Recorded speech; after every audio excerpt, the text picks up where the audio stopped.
Die Schwelle der geistigen Welt von Rudolf Steiner. Von dem Ich-Gefühl, von der Liebefähigkeit der menschlichen Seele und deren Verhältnissen zur elementarischen Welt. Wenn die Menschenseele bewusst in die elementarische Welt eintritt, so sieht sie sich genötigt, manche Vorstellungen, welche sie innerhalb der Sinneswelt gewonnen hat, zu verändern. Verstärkt die Seele ihre Kräfte entsprechend, so wird sie zu dieser Veränderung auch fähig. Nur wenn sie zurückscheut, diese Verstärkung sich zu erwerben, so kann sie von dem Gefühle befallen werden, beim Eintritte in die elementarische Welt den festen Boden zu verlieren, auf welchem sie ihr inneres Leben aufbauen muss. Die Vorstellungen, welche in der physisch-sinnlichen Welt gewonnen werden, bieten nur so lange ein Hindernis für den Eintritt in die elementarische Welt, als man sie genauso festhalten will, wie man sie in der Sinneswelt gewonnen hat. Es gibt aber keinen anderen Grund für ein solches Festhalten als die Gewöhnung der Seele. Es ist auch ganz naturgemäß, dass sich das Bewusstsein, das zunächst nur mit der Sinneswelt zusammenlebt, gewöhnt, die Gestalt seiner Vorstellungen für die einzig mögliche zu halten, welche sich an dieser Sinneswelt herausbildet. Und es ist sogar noch mehr als naturgemäß, es ist notwendig. Das Seelenleben würde niemals zu seiner inneren Geschlossenheit, zu seiner notwendigen Festigkeit kommen, wenn es nicht in der Sinneswelt ein Bewusstsein entwickelte, das in einer gewissen Beziehung in starren, ihm strenge aufgenötigten Vorstellungen lebte. Durch alles, was das Zusammenleben mit der Sinneswelt der Seele geben kann, ist diese dann in der Lage, in die elementarische Welt so einzutreten, dass sie in dieser ihre Selbstständigkeit, ihre in sich geschlossene Wesenheit nicht verliert. Die Verstärkung, die Erkraftung des Seelenlebens muss erworben werden, damit diese Selbstständigkeit beim Eintritte in die elementarische Welt nicht nur als unbewusste Seeleneigenschaft vorhanden ist, sondern auch im Bewusstsein klar festgehalten werden kann. Ist die Seele zu schwach für das bewusste Erleben der elementarischen Welt, so entschwindet ihr beim Eintritte die Selbstständigkeit, wie ein Gedanke entschwindet, der zu schwach der Seele eingeprägt ist, um in deutlicher Erinnerung fortzuleben. In Wahrheit kann die Seele überhaupt nicht in die übersinnliche Welt mit ihrem Bewusstsein eintreten. Sie wird von jener Wesenheit, die in ihr lebt und welche als der Hüter der Schwelle bezeichnet werden kann, immer wieder in die Sinneswelt zurückgeworfen, wenn sie den Versuch macht, in die übersinnliche Welt zu kommen. Und hat sie dabei doch an dieser Welt gleichsam genascht, so dass sie nach dem Zurücksinnen in die Sinneswelt etwas von der übersinnlichen Welt im Bewusstsein zurückbehält, so wird durch eine solche Beute aus einem anderen Bereich oftmals Verworrenheit des Vorstellungslebens bewirkt. Es ist ganz unmöglich, in eine solche Verworrenheit zu verfallen, wenn ganz besonders die gesunde Urteilskraft, wie sie in der Sinneswelt erworben werden kann, in entsprechender Art gepflegt wird. Durch solches Erkraften der Urteilsfähigkeit wird das richtige Verhältnis der Seele zu den Vorgängen und Wesenheiten der übersinnlichen Welten entwickelt. Um in diesen Welten bewusst zu leben, ist nämlich ein Trieb der Seele notwendig, welcher in der Sinneswelt nicht in der Stärke zur Entfaltung kommen kann, in welcher er in den übersinnlichen Welten auftritt. Es ist der Trieb der Hingabe an dasjenige, was man erlebt. Man muss in dem Erlebnis untertauchen, man muss eins mit ihm werden können. Man muss dies bis zu einem solchen Grade können, dass man sich außerhalb seiner eigenen Wesenheit erschaut und in der anderen Wesenheit drinnen fühlt. Es findet eine Verwandlung der eigenen Wesenheit in die andere statt, mit welcher man das Erlebnis hat. Wenn man diese Verwandlungsfähigkeit nicht hat, so kann man in den übersinnlichen Welten nichts Wahrhaftiges erleben. Denn alles Erleben beruht darauf, dass man sich zum Bewusstsein bringt: Jetzt bist du in dieser bestimmten Art verwandelt, also bist du lebensvoll mit einem Wesen zusammen, das durch seine Natur die deinige in dieser Weise umwandelt. Dieses sich umwandeln, dieses Einfühlen in andere Wesenheiten ist das Leben in den übersinnlichen Welten. Durch dieses Einleben lernt man die Wesenheiten und Vorgänge dieser Welten kennen. Man bemerkt auf diese Art, wie man mit der einen Wesenheit in dieser oder jener Art verwandt ist, wie man einer anderen durch seine eigene Natur ferner steht. Abstufungen von Seelenerlebnissen treten auf, die man besonders für die elementarische Welt als Sympathien und Antipathien bezeichnen muss. Man erfühlt sich zum Beispiel durch das Zusammentreffen mit einer Wesenheit oder einem Vorgange der elementarischen Welt so, dass in der Seele ein Erlebnis auftaucht, das man als Sympathie bezeichnen kann. In diesem Sympathieerlebnis erkennt man die Natur des elementarischen Wesens oder Vorgangs. Nur soll man sich nicht vorstellen, dass die Erlebnisse der Sympathie und Antipathie bloß in Bezug auf ihre Stärke, ihren Grad in Betracht kommen. Bei den Sympathie- und Antipathie-Erlebnissen in der physisch-sinnlichen Welt ist es ja in einem gewissen Sinne so, dass man nur von einer stärkeren oder schwächeren Sympathie bzw. Antipathie spricht. In der elementarischen Welt sind die Sympathien und Antipathien nicht nur durch ihre Stärke zu unterscheiden, sondern so, wie zum Beispiel in der sinnlichen Welt die Farben voneinander zu unterscheiden sind. Wie man eine vielfarbige Sinneswelt hat, so kann man eine vielartige sympathische oder antipathische elementarische Welt erleben. Auch dies kommt dabei noch in Betracht, dass antipathisch für das Reich des Elementarischen nicht den Beigeschmack hat, dass man sich von ihm innerlich abwendet. Man muss damit antipathisch einfach eine Eigenschaft des elementarischen Wesens oder Vorgangs bezeichnen, die zu einer sympathischen Eigenschaft eines anderen Vorganges oder Wesens sich ähnlich verhält, wie etwa in der Sinneswelt die blaue zu der roten Farbe. Man könnte von einem Sinne sprechen, den der Mensch für die elementarische Welt in seinem ätherischen Leibe zu erwecken vermag. Dieser Sinn ist fähig, Sympathien und Antipathien in der elementarischen Welt wahrzunehmen, wie in der Sinneswelt das Auge Farben, das Ohr Töne wahrnimmt.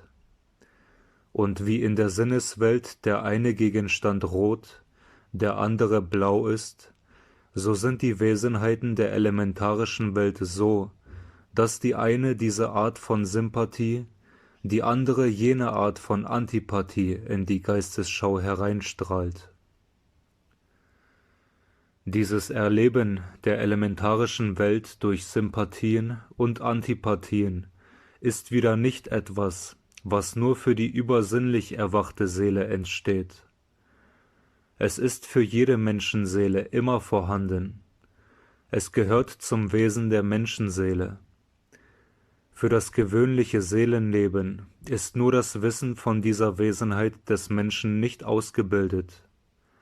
Der Mensch trägt in sich seinen ätherischen Leib, und durch diesen hängt er hundertfaltig mit Wesenheiten und Vorgängen der elementarischen Welt zusammen. In dem einen Augenblick seines Lebens ist er in einer gewissen Art mit Sympathien und Antipathien in die elementarische Welt hinein verwoben, in einem anderen Augenblicke in einer anderen Art. Nun kann aber die Seele nicht fortwährend als ätherische Wesenheit so leben, dass in ihr die Sympathien und Antipathien in deutlich ausgesprochener Art wirksam sind. Wie im Sinnessein der Wachzustand mit dem Schlafzustand abwechseln muss, so muss in der elementarischen Welt dem Erleben der Sympathien und Antipathien ein anderer Zustand entgegenstehen. Die Seele kann sich allen Sympathien und Antipathien entziehen und in sich selbst nur sich erleben, nur ihr eigenes Sein betrachten, erfühlen. Ja, dieses Erfühlen kann eine solche Stärke erreichen, dass man von einem Wollen der eigenen Wesenheit sprechen kann.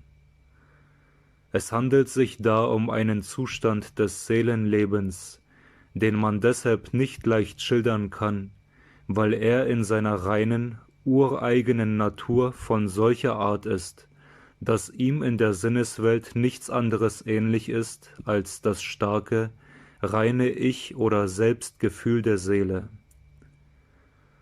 Für die elementarische Welt kann man den Zustand so schildern, dass man sagt, die Seele fühle gegenüber der notwendigen Hingabe an die Sympathie und Antipathie-Erlebnisse den Trieb, sich zu sagen, ich will auch ganz nur für mich, nur in mir sein. Und durch eine Art Willensentfaltung entreißt sich die Seele dem Zustande der Hingabe an die elementarischen Sympathie- und Antipathie-Erlebnisse. Für die elementarische Welt ist dieses In-sich-Leben gewissermaßen der Schlafzustand, während die Hingabe an die Vorgänge und Wesenheiten der Wachzustand ist. Wenn die Menschenseele in der elementarischen Welt wach ist und den Willen zu dem Sich-Erleben entwickelt, also das Bedürfnis nach dem elementarischen Schlaf empfindet, so kann ihr dieser werden, indem sie in den Wachzustand des Sinnenerlebens mit voll entwickeltem Selbstgefühl zurücktritt. Denn dieses vom Selbstgefühl durchtränkte Erleben in der Sinneswelt ist eben der elementarische Schlaf. Er besteht in dem Losreißen der Seele von den elementarischen Erlebnissen. Es ist wörtlich richtig, dass für das übersinnliche Bewusstsein das Leben der Seele in der Sinneswelt ein geistiges Schlafen ist. Wenn in der richtig entwickelten menschlichen Geistesschau das Erwachen in der übersinnlichen Welt eintritt, so bleibt die Erinnerung an die Erlebnisse der Seele in der Sinneswelt vorhanden. Diese Erinnerung muss vorhanden bleiben, sonst wären in dem hellsichtigen Bewusstsein wohl die anderen Wesenheiten und Vorgänge vorhanden, nicht aber die eigene Wesenheit. Man hätte dann kein Wissen von sich, man lebte nicht selbst geistig, es lebten in der Seele die anderen Wesenheiten und Vorgänge. Man wird, dies bedenkend, begreiflich finden, dass die richtig entwickelte Hellsichtigkeit einen großen Wert legen muss auf die Ausbildung des starken Ich-Gefühls. Man entwickelt in diesem Ich-Gefühl mit der Hellsichtigkeit durchaus nicht etwas, was erst durch die Hellsichtigkeit in die Seele kommt. Man lernt eben nur dasjenige erkennen, was in den Seelentiefen immer vorhanden ist, aber für das gewöhnliche, in der Sinneswelt verlaufende Seelenleben unbewusst bleibt. Das starke Ich-Gefühl ist nicht durch den ätherischen Leib als solchen vorhanden, sondern durch die Seele, welche sich in dem physisch-sinnlichen Leib erlebt. Bringt es die Seele nicht von ihrem Erleben in der Sinneswelt in den hellsichtigen Zustand hinein mit, so wird sich ihr zeigen, dass sie für das Erleben in der elementarischen Welt nicht zureichend gerüstet ist. Es ist dem menschlichen Bewusstsein innerhalb der Sinneswelt wesentlich, dass das Selbstgefühl der Seele, ihr Ich-Erleben, trotzdem es vorhanden sein muss, abgedämpft ist. Dadurch hat die Seele die Möglichkeit, innerhalb der Sinneswelt die Schulung für die edelste sittliche Kraft, für das Mitgefühl zu erleben. Ragte das starke Ich-Gefühl in die bewussten Erlebnisse der Seele innerhalb der Sinneswelt hinein, so könnten sich die sittlichen Triebe und Vorstellungen nicht in der richtigen Weise entwickeln. Sie könnten nicht die Frucht der Liebe hervorbringen. Die Hingabe, dieser naturgemäße Trieb der elementarischen Welt, ist nicht dem gleich zu achten, was man im menschlichen Erleben als Liebe bezeichnet. Die elementarische Hingabe beruht auf einem Sich-Erleben in dem anderen Wesen oder Vorgang. Die Liebe ist ein Erleben des Andern in der eigenen Seele.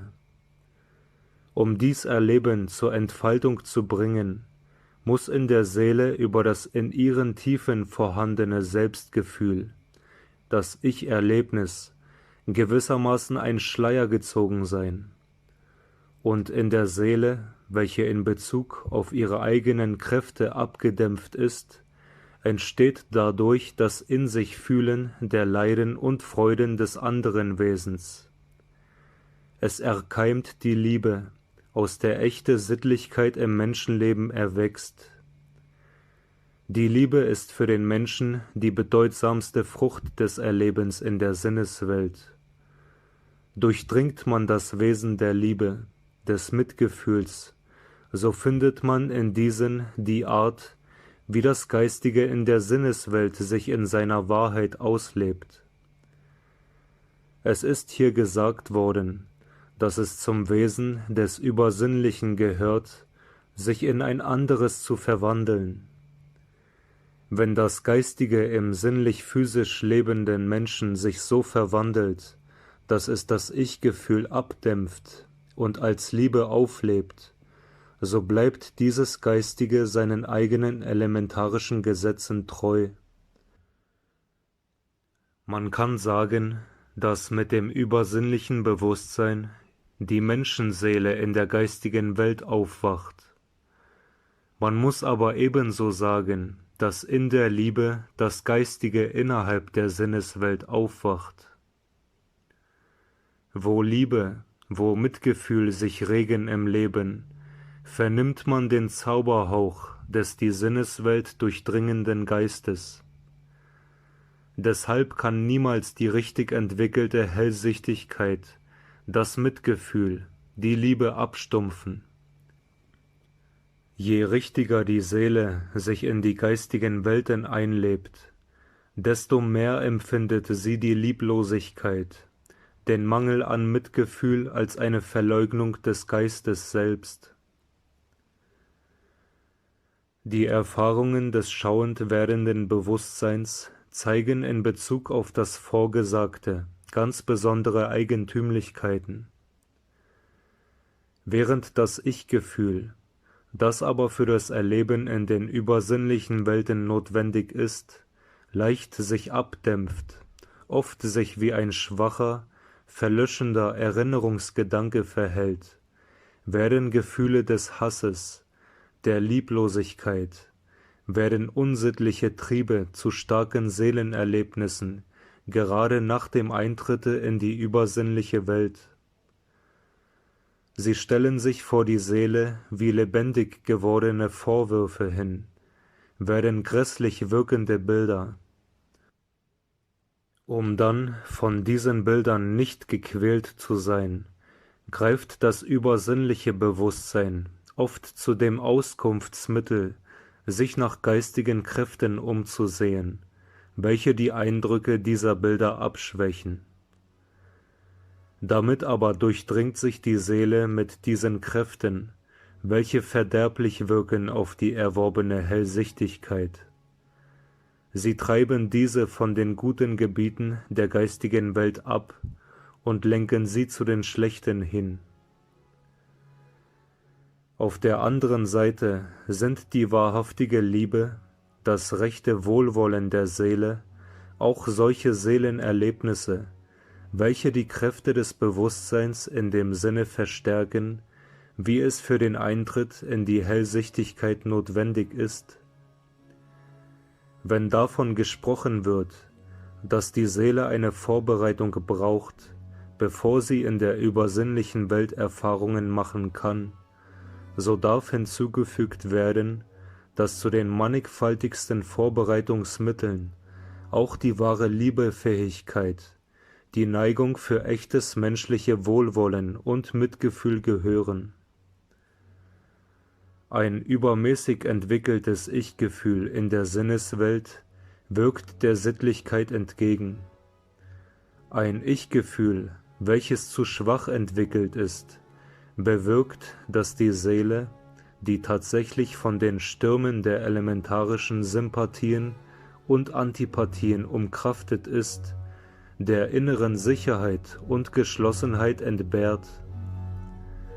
Diese können nur vorhanden sein, wenn in den ätherischen Leib, der dem gewöhnlichen Leben unbewusst bleibt, ein genügend starkes Ich-Gefühl von dem sinnlich-physischen Erleben aus hineinwirkt. Zur Entwicklung einer echt sittlichen Seelenstimmung ist aber notwendig, dass dieses Ich-Gefühl, obwohl es vorhanden sein muss, doch abgedämpft wird durch die Neigungen zu Mitgefühl und Liebe.